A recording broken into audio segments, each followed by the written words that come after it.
Episode की शुरुआत में हमें दिखाया था हमारे जीरो कह रहा होता है सो मुझे किसी भी हालत में रेशन की बड़ी को बचाना पड़ेगा। और हमें दूसरे सीन में दिखाया था हमारे चीरो उस दरवाजे को बंद करते हुए वहाँ जाने लगता और कहता है अरे गुड नाइट। और दूसरे सीन में हमारे चीरो मंदिर के पास वाले एक छोटे से घर में आता है और वहाँ पर सो जाता है और अपने मन में सोचने लगता है जैसे कि वो रेयासन के बारे में। रेयासन कब हंसती है कब खेलती है उसके साथ ही उसकी सारी यादें। और हमें दिखाते हैं चीरो कह रहा होता है सो मुझे किसी भी हालत में रेया को बचाना पड़ेगा। और दूसरे दिन का सीन दिखाए थे जहाँ पर हमारा मेन कैरेक्टर चीरो अपनी बहन से पूछ रहा होता है जब मैंने तुमको पुनर्जन्म वाली किताब दी थी वो कहाँ है। और उसकी बहन कहने लगती है असल में उस किताब को तो मैंने अपने क्लासमेट को दे दिया है, शायद से वो मुझे और नहीं देगी। और हमें अगले सीन में दिखाए थे हमारे बेरो कहने लगती है तो तुम उस किताब का क्या करोगे। और चीरो हंसते हुए कहने लगता है मैं जो भी करूँ तुम्हें उससे क्या। और हमें अगले सीन में दिखाए थे वो कहता तो ठीक है जल्द से उठ जाओ और इतना के तो वहाँ जाने लगता है।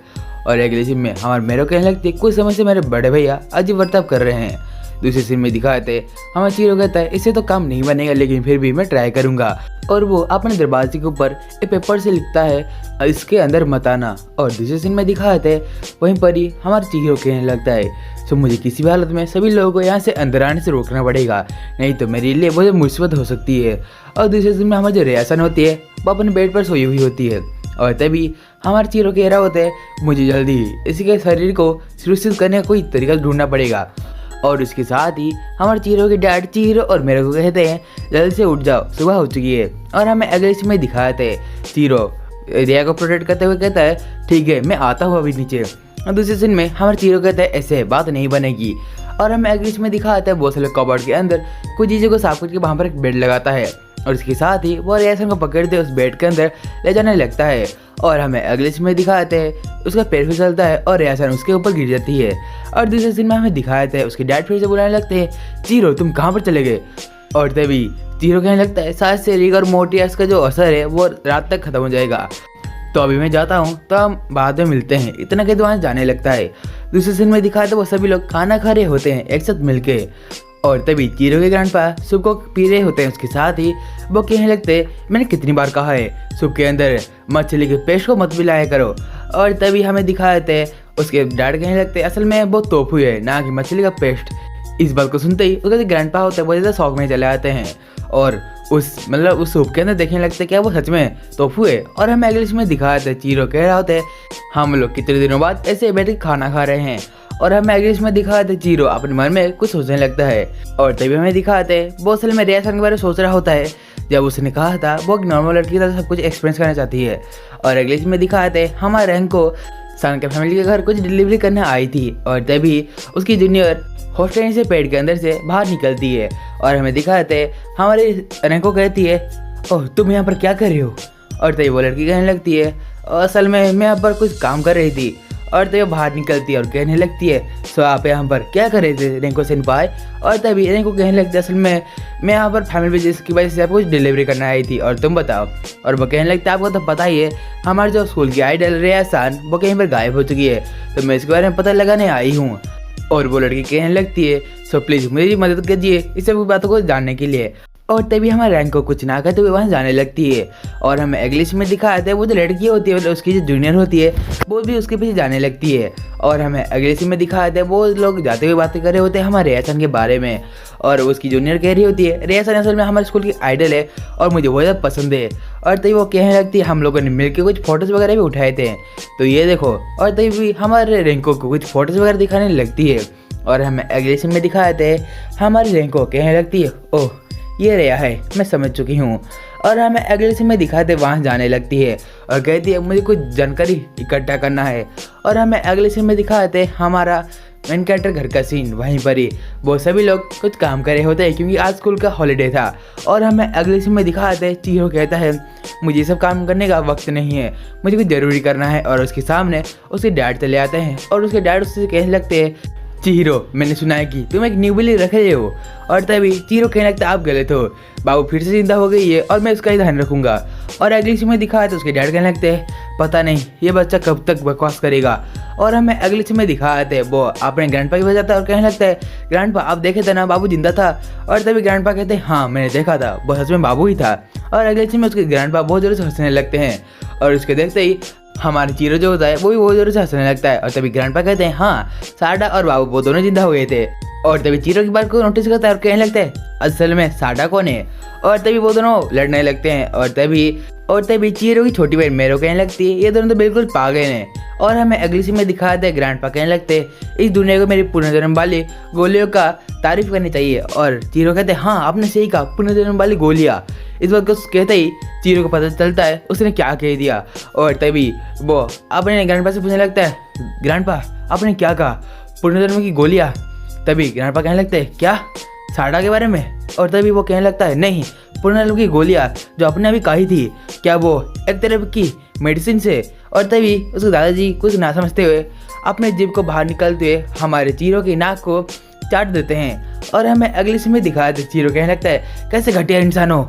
और तभी उसके ग्रैंडपा कहने लगते हैं नहीं तो मैं से कुछ भी नहीं कहा था, मैंने तो बस कहा था कि बाबू और साडा वो दोनों जिंदा हो गए हैं। और हमें अगली सीन में दिखाते हैं उसके डैड चीरो को कहते हैं तुम कहाँ पर भाग रहे हो, बस अभी मंदिर की साफ सफाई करो उसके बाद कहीं पर जाना। और हमें अगली सीन में दिखाते हैं चीरो कह रहा होता है क्या उसके ग्रैंडपा सच में पुनर्जन्म वाली गोलियाँ बना चुकी है, क्या ये सच है तो मुझे उनसे कुछ बातें करनी है। और हमें अगले सीन में दिखाते हैं उसके पीछे मेरे चली आती है और वो कहने लगती है असल में मुझे पता है तुमने तो अपने रूम को साफ नहीं किया होगा, इसलिए मैं जा रही हूँ तुम्हारे रूम को साफ कर दूंगी। और तभी चीरो कहते हैं हाँ बिल्कुल और तुम्हारा शुक्रिया। और तभी चीरो को याद आता है उसके रूम में तो हमारी रियासान थी। और तभी वो मेरे को रोकते हुए कहता है मेरो असल में मैंने अपने रूम को साफ कर लिया था इसलिए तुम मत करो, इतना कहते वो हंसने लगता है। और मेरे को कहती है तो अच्छी बात है और वो दोनों काम पे लग जाते हैं। और हमें दिखाते चीरो असल में किसी की आवाज़ सुन के बाहर देखता है, बाहर हमारे रिंको सन खड़ी हुई थी लंच लेके। और हमें अगली सीन में दिखाता है रिंको मेरे को लंच देती है और तभी मेरे को कहने लगती है तुम्हारा शुक्रिया। और तभी चीरो के डैड कहने लगता है देखो ये कितना मेहनती लड़की है और तुम बस हर दिन खाते पीते और सोते रहते हो और बस अपने बारे में सोचते हो। और तभी उसके डैड कहने लगते हैं यदि तुम्हें रिंको ऐसी वाइफ मिल जाए तो बहुत ज़्यादा अच्छा होगा। और तभी रिंको इस बात को सुन के ही बहुत ज़्यादा खुश हो जाती है और कहने लगती है अंकल आप भी तो सोचते हो तो शायद से ऐसा हो भी सकता है। और हमें अगले सीन में दिखाते हमारी रिंको जो होती है वो चीरो को कुछ बताने लगती है और कहती है क्या तुमने सुना शान के फैमिली की जो लड़की है वो किसी से भाग चुकी है। और जब इस बात को सुनते ही हमारा जो चीरो होता है वो ज़्यादा हड़बड़ा जाता है, इसी कारण हमारे रिंको कहने लगते क्या हुआ, तो चीरो कहता है कुछ भी तो नहीं। और तभी हमें अगले सीन में दिखाते हमारे रिंको कहती है असल में मैं आज उनके घर डिलीवरी करने गई थी और उनके घर में बहुत ज़्यादा हंगामा मचा था और मुझे लगता है जो रिया होगी वो किसी लड़के के साथ भाग चुकी होगी। और हमें अगले सीन में दिखाया था वो चीरो को पूछने लगता है सो असल में रिया सन तुम्हारी अच्छी दोस्ती ना, तो तुम बोलो वो कैसे बनी। और तभी चीरो कहने लगता है असल में रात को हम दोनों मिले थे और कुछ बातें किए थे तो उसके बाद ही सब लोग मुझे अच्छे दोस्त समझने लगे। और तभी वो कहने लगता है सो मैं तुम्हें वो सब बातें क्यों बता रहा हूँ। और तभी हमारे को कहने लगते क्योंकि तुम मेरे छोटे भाई हो और मैं तुम्हारी बड़ी बहन हूँ, इसलिए मुझे छोटे भाई की सभी रिलेशनशिप के बारे में मुझे पता होना चाहिए। और तभी वो कहने लगते तो ठीक है मैं अभी जा रही हूँ, मुझे कुछ काम है तो जब बाद में आओगी तो तुम मुझे बता देना। और हमें अगले सीन में दिखाया बोसल में अपने घर जाने लगती है। और तभी हमारे चीरो कहते हैं कैसी पागल लड़की है, इसकी दिक्कत क्या है, हर वक्त मेरे साथ लगती है। और हमें अगले सीन में दिखाते रिंको को याद आता है वो चीरो के रूम के अंदर से कुछ डीवीडी ले जाए।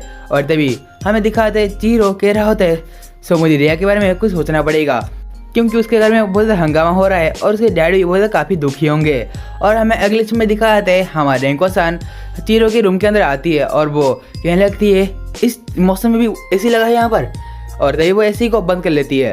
और हमें अगले सीन में दिखाते हैं बोसल में वहाँ पर बैठते हुए कुछ डीवीडी को चूज़ करने लगती है जॉम्बी वाली। और वो कहने लगती है मैं तो इनमें से बहुत सारी डीवीडी देख चुकी हूँ और मैं क्या देखूँ। और तभी वो अपने हाथ में एक बाल को नोटिस करती है और हमें दिखाते वो कहने लगती है क्या मेरे हाथ में एक बाल। और वो देखने लगती है क्या इस रूम में एक लंबा बाल है, ये कैसे हो सकता है क्योंकि चीरो का जो बाल है वो इतना लंबा नहीं है। और हमें अगले सीन में दिखाया था वो कवर्ड के अंदर देखने लगती क्या उसके अंदर कुछ है। और तभी वो नोटिस करती है उसके अंदर कुछ भी नहीं है, बस एक तकिया और एक कंबल है। और हमें अगले सीन में दिखाए थे वो कहने लगते शायद से ये मेरी गलतफहमी होगी। और हमें अगले सीन में दिखाए थे असल में हमारी जो रियासान थी बहुत ज़्यादा हॉरर तरीके से छत के ऊपर लटकी हुई थी और तभी उसकी आंखें बिल्कुल जॉम्बी की जैसी थी और उसके बाद वो थोड़ी सी क्रिपी सी स्माइल देने लगती है।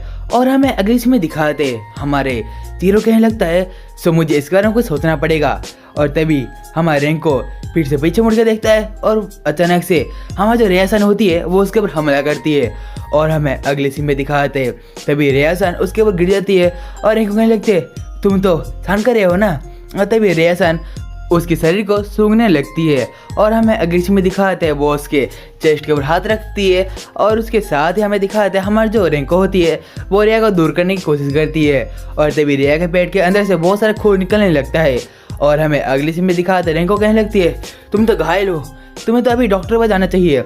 और हमें अगली सीन में दिखाते हैं रिंको कहने लगती है ये तो अजीब है क्योंकि रिया कुछ रिप्लाई नहीं दे रही थी और वो कहने लगती है साथ से ये भी ज़ॉम्बी बन चुकी है। और तभी हमें दिखाते हैं उसके शर्ट को रिया फाड़ देती है और हमें अगले सीन में दिखाते हैं रिंको बहुत ज़ोरों से चिल्लाने लगती है और तभी हमारे चीरो के डैड और चीरो की छोटी बहन मेरो बहुत ज़्यादा नोटिस करता है। उसके साथ ही हमारे चीरो भी इस बात को नोटिस कर लेता है और उसके साथ ही गाइस आज का हमारा सनकर अंडरग्राउंड लव स्टोरी का एपिसोड नंबर 5 का जो स्टोरी लाइन था वही फिर एंड होता है। यदि आप लोग हमारे चैनल पहली बार आ रहे हो तो प्लीज़ इस वीडियो को लाइक करते हुए इस चैनल को सब्सक्राइब कर देना। हम लोग ऐसे ही आप लोगों के लिए न्यू एनिमे का एक्सप्लेनेशन रोज लाते रहते हैं। सो गाइस मुझे लगता है आज की वीडियो इतना ही था, तो हम मिलते हैं अगले वीडियो में। तब तक के लिए आप सभी लोगों को सायोनारा एवरीवन।